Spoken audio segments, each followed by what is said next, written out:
সবার ভাগ্যে ভগবান দর্শন হয় না রে। হ্যাঁ, রোজ তো গঙ্গায় ডুব দিচ্ছ, ছেলে তো বিয়ে হচ্ছে না।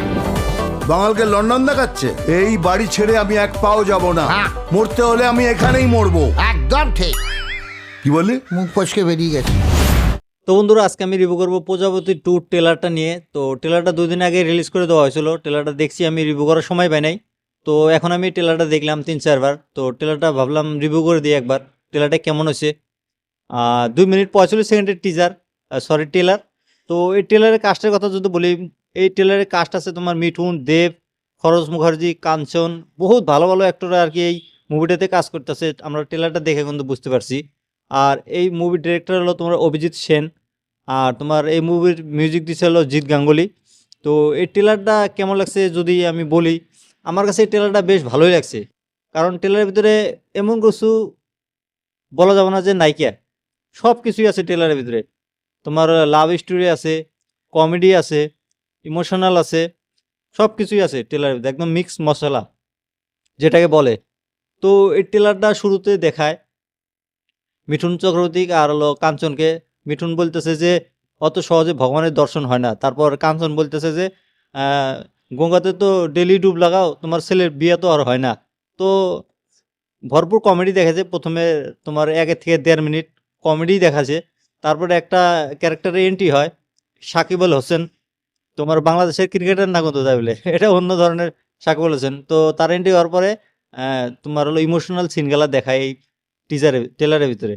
তো ট্রেলারটা দেখে আমি যেটা বুঝলাম, এই ট্রেলারের ভিতরে দেবের একটা চরিত্র আছে যে সে রান্নাবাড়ি পছন্দ করে। সে একটা, তার একটা ইচ্ছা আছে যে সে ইংল্যান্ডে যায়, সে একটা রেস্টুরেন্ট খুলবো। তো সেখানে যাওয়ার পরে রেস্টুরেন্টে কোনো কাজ করে বোধহয়। কাজ করার পরে সেই সাকিব আল হোসেন নামের ক্যারেক্টারটা আসার পরে হয়তো তার কোনো চাকরি টাকরি চলে যায়, বা দোকান দিছিল তো দোকানটা বরবাদ হয়ে যায়। তারপর সে দেখায় তার বাবাকে বলে যে তার বাবা বাড়িঘর বেচে দিয়ে তাকে টাকা দিয়ে একটা দোকান খুলে দেয়। তো এই সেরকমই আর কি ট্রেলারটা দেখে বুঝতেছি। আরও কিছু দেখলাম বস্তু, যেরকম মিঠুন বলতেছে যে তুই বিয়ে করে নে। তো তার একটা বাচ্চাও আছে, হয়তো মিঠুন দেবের এর আগে বিয়ে হয়েছিল, তার বাচ্চা জন্ম দেওয়ার পরে হয়তো বউটা মারা গেছে, সে কারণে তাকে বলতেছে যে তুমি আবার বিয়ে করে নাও। তো মিঠুনের আর দেবের এরকম কাহিনী আমরা এর আগে একটা মুভি দেখছি, হিরোগিরি মুভিতে, যে ছেলেকে বিয়ে দেওয়ার জন্য খুব ধরনের মানে পাগলামি করে বাপে। তো এরকম ধরনের একটা বস্তু আমি এই ট্রেলারটার ভিতরে দেখলাম। তো প্রজাপতি মুভিতেও এরকম দেখাইছে কিছু। তো তো ট্রেলারটা বেশ ভালোই লাগছে আমার কাছে। ট্রেলারের ভিতরে ইমোশনাল সিনগুলো খুব ছিল। মিউজিকের কথা যদি বলি, মিউজিক দিচ্ছে Jeet Ganguly. Jeet Ganguly music top class music হয়, সেটা সবাই জানে। আমরা আগে যেমন স্কুলে পড়তাম তখন জিৎ গাঙ্গুলির মিউজিক শুনে আমরা স্কুলে যেতাম। স্কুল যাওয়ার আগে আমরা সঙ্গীত বাংলা দেখে যেতাম। তো বহুদিন পর এই মুভির মিউজিকে অল্প ভালো লাগছে। কতগুলো গান আছে মাঝখানে, আর লাস্টের দিকে একটা গান আছে, সেই গানটা কিন্তু একটা কষ্টের গান, এটা আমি গানটা শুনে বুঝলাম। তো বেশ ভালোই লাগছে সব কিছু মিউজিকের। আর বাকি অ্যাক্টিংয়ের কথা যদি বলি, মিঠুন তো ভাই টপ ক্লাস অ্যাক্টিং করে, এটা সবাই জানে, সেটা আমার আর বলা লাগবে না।